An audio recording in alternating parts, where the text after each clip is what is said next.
Hello दोस्तों, स्वागत है आप सभी का एक बार फिर से एटीजी क्लासेस में। आज की इस वीडियो में हम लोग पढ़ेंगे बाल विकास यानी कि चाइल्ड डेवलपमेंट, जो कि इम्पॉर्टेंट है यूपीटीईटी और सीटेट एग्ज़ाम के लिए। तो इसके अंतर्गत हम लोग पढ़ेंगे बाल विकास के सिद्धांत के बारे में। तो चलिए स्टार्ट करते हैं आज की वीडियो। आज का जो पहला सिद्धांत है, बाल विकास से संबंधित जो पहला सिद्धांत है, हम पहले जानते हैं कि सिद्धांत क्यों जरूरी है। तो चूंकि हम जानते हैं बाल विकास में हम अध्ययन करते हैं बालक में होने वाले परिवर्तन का, कि बालकों में कौन कौन से परिवर्तन होते हैं, वह कैसे होते हैं। इसका अध्ययन हम किसके अंतर्गत करते हैं? तो बाल विकास के अंतर्गत करते हैं। अब ये परिवर्तन कैसे होते हैं, इस परिवर्तन के पीछे कौन कौन से नियम काम करते हैं, तो इसके लिए हमें जानना होगा बाल विकास के सिद्धांत के बारे में। तो इससे संबंधित हमारा पहला सिद्धांत है निरंतरता का सिद्धांत। निरंतरता, जो कभी रुके नहीं, लगातार परिवर्तन होता रहे। तो कभी ना रुकने वाली क्रिया क्या कहलाती है? निरंतरता कहलाती है।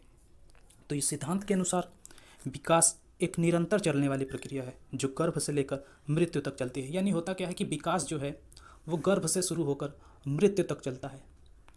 विकास कभी ना रुकने वाली प्रक्रिया है। इसके लिए स्किनर ने कहा है कि विकास क्रमिक एवं निरंतर प्रक्रिया है। यानी जो विकास है वह क्रम से होता है और निरंतर होता रहता है। नेक्स्ट,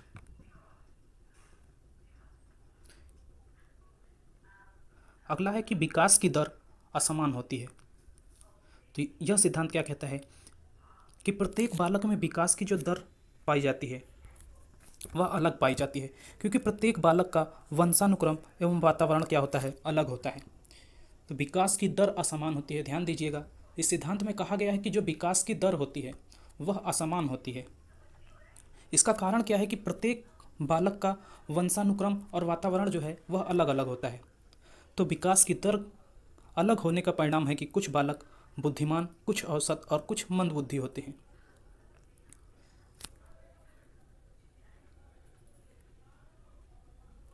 तो इस तरह से हमारा दूसरा सिद्धांत ये हुआ कि विकास की दर असमान होती है। नेक्स्ट, तीसरा सिद्धांत जो है वह है विकास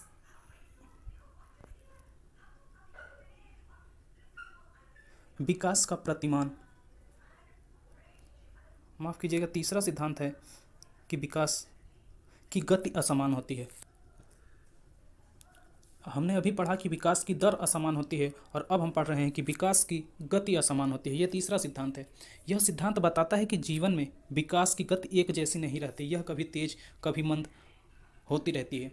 यानी होता क्या है कि जो विकास है वह शैशवावस्था में तीव्र गति से होता है, बाल्यावस्था में थोड़ा स्थिर हो जाता है और किशोरावस्था आने तक परिपक्वता आ जाती है।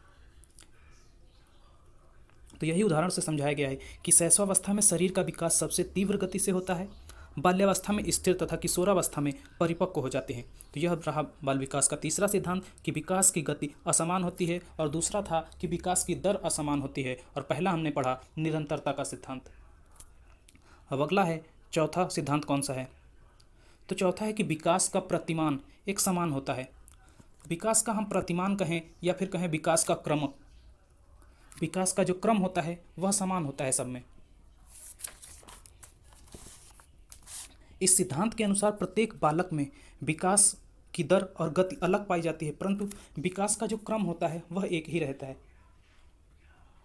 जैसे बालक पहले छोटा होता है, फिर बड़ा, धीरे धीरे बड़ा होता है। तो सभी बालक ऐसे ही बड़े होते हैं। पहले वह छोटे होते हैं, फिर वह बैठना सीखते हैं, फिर चलना सीखते हैं, ऐसे करके वह युवक बन जाते हैं। और विकास का जो ये क्रम है सब में लगभग एक समान ही होता है। तो यह रहा विकास का प्रतिमान का सिद्धांत, यानी कि विकास का जो क्रम होता है वह एक समान होता है। अब आता है नेक्स्ट, परस्पर संबंध का सिद्धांत।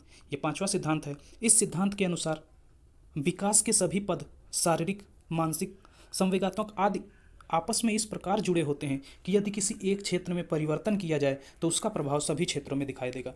यानी कि विकास के जितने भी पद हैं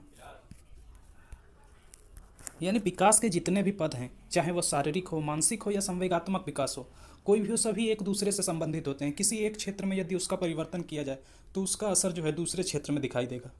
जैसे यदि किसी का मानसिक स्वास्थ्य ठीक नहीं है तो उसका शारीरिक स्वास्थ्य भी नहीं ठीक होगा, और जब शारीरिक स्वास्थ्य नहीं ठीक होगा तो उसका संवेगात्मक स्वास्थ्य भी नहीं ठीक होगा। तो इस प्रकार जो परिवर्तन एक क्षेत्र में होता है उसका असर सभी क्षेत्रों में दिखाई देता है। तो यह रहा परस्पर संबंध का सिद्धांत। अगला क्या है?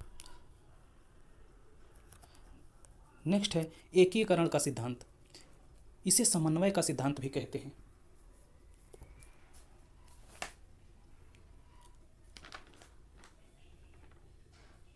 समन्वय का मतलब होता है चीज़ों को इकट्ठा करना, या एकीकरण का मतलब होता है चीज़ों को इकट्ठा करना।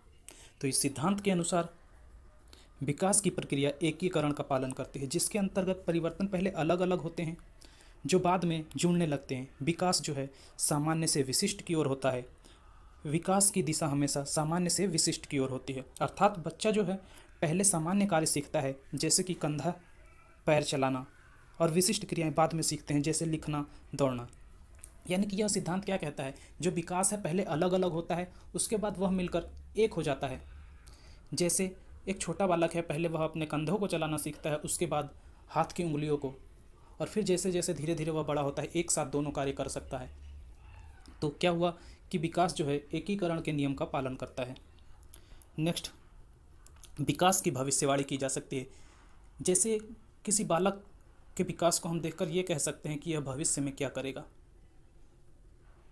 जैसे जिस क्षेत्र में उसका रुचि होगी उस क्षेत्र में वह कुछ क्या कर सकता है, इसकी भविष्यवाणी उसके विकास को देखकर की जा सकती है। और अगला है विकास की गति वर्तुलाकार होती है। विकास की गति कभी तीव्र, कभी मंद और कभी पूर्ववर्ती दिशा में घूमते हुए आगे बढ़ती है, इसलिए यह वर्तुलाकार होती है। और वर्तुलाकार किस टाइप का? तो इस टाइप में होती है विकास की जो गति है। और लास्ट है व्यक्तिक भिन्नता का सिद्धांत। इस सिद्धांत के अनुसार प्रत्येक बालक एक दूसरे से भिन्न होता है अथवा विशिष्ट होता है। यह विशिष्टता उसकी सोच, यह विशिष्टता उसकी रुचि, क्षमता आदि सभी क्षेत्रों में पाई जाती है, इसलिए कभी दो बच्चों की तुलना नहीं की जा सकती। इस सिद्धांत को मानते हुए शिक्षक कक्षा में अलग अलग प्रकार से शिक्षण विधियों का प्रयोग करते हैं ताकि सभी बच्चों की व्यक्तिक भिन्नता को संतुष्ट किया जा सके। यानी कि यह सिद्धांत क्या कहता है कि प्रत्येक बालक दूसरे बालक से भिन्न होता है, यानी कोई भी बालक एक समान नहीं होता है, वह गुणों में दूसरे बालक से भिन्न होता है अथवा विशिष्ट होता है।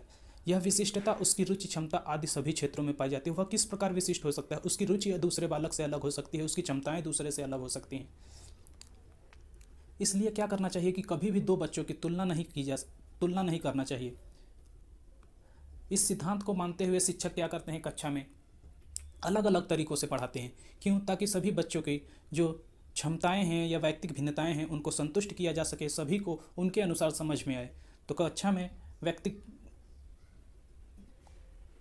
कक्षा में पढ़ाते समय टीचर क्या करता है कि भिन्न भिन्न शिक्षण विधियों का प्रयोग करता है। तो आज की वीडियो में इतना ही। यदि आपको वीडियो पसंद आए तो प्लीज़ चैनल को लाइक और सब्सक्राइब जरूर करें। धन्यवाद।